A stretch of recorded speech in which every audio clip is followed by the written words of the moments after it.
Hello, hello, hello mga baby loves! Tuwing Pasko ay marami ang nasisihan, lalo na mga bata, dahil ito ang araw na makakatanggap sila ng mga regalo sa kanilang mga ninong at ninang at sa mga taong nagmamahal sa kanila. Masayang araw din ito para sa buong pamilya sapagkat ito ang araw na nakukumpleto sila o nagsasama-sama ng buo ang pamilya. Ang Pasko ay pagmamahalan at pagbibigayan. Kaya eto mga baby loves, mainihanda kaming mga regalo para sa pamilya ko at sa pamilya ni Kata. Pinag-ipunan namin ito ng 4 na buwan para may mibigay lamang sa mga mahal namin sa buhay. Hindi mahalaga kung murahin o mamahaling regalong may abot natin sa kanila.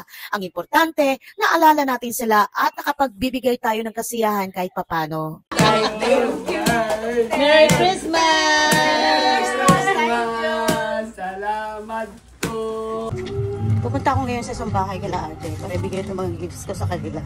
Pagdating ko sa bahay nila ate, wala sila doon. Yung mga apo ko at pamangkin ko lang ang nandun. Ayan, at binigay ko ng mga regalo ko sa aking mga apo at iniwan ko na din ang para sa mga kapatid ko at sa mga pamangkin ko dito sa Marshall family. Ayan, tapos ko nang may bigay ang aming mga regalo sa aking pamilya. At ngayon naman mga baby loves, pupunta kami sa Red Iron at doon kami magdi-dinner ng Vasquez family, ang pamilya ni Kata. At syempre, dala-dala namin ang mga regalo na ipamimigay sa kanila.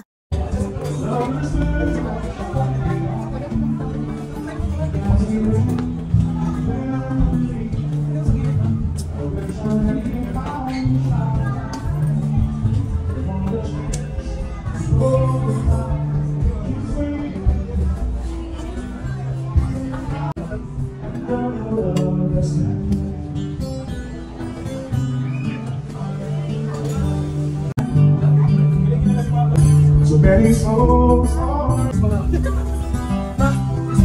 I know she's waiting. Okay, one more time. One more time, like. I was never fall in love again till Ayan, pagkatapos namin mag-dinner, alas 12 na ng madaling araw, kaya Christmas time na.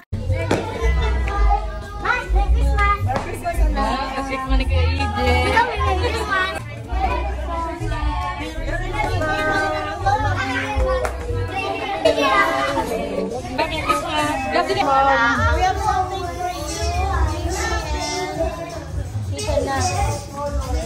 for you. This is just a simple gift for you guys. Okay, this is for you. Thank you.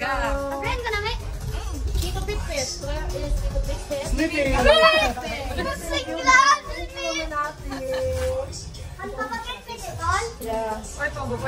Yeah.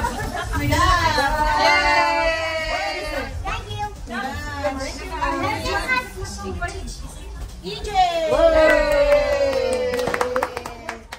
Thank you! Carlos!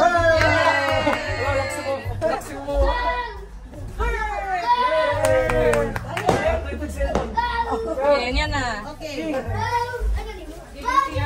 Mama!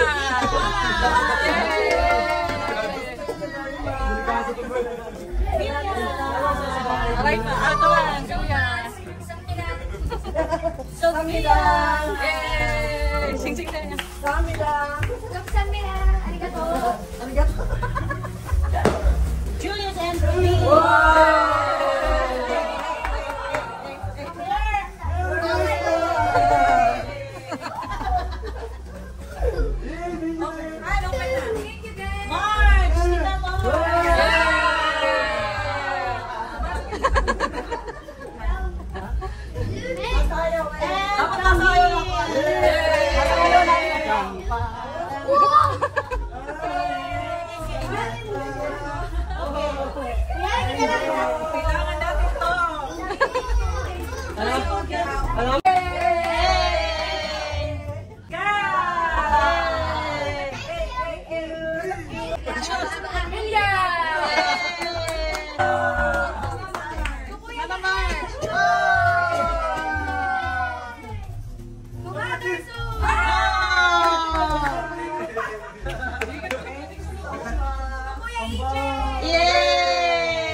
Mother's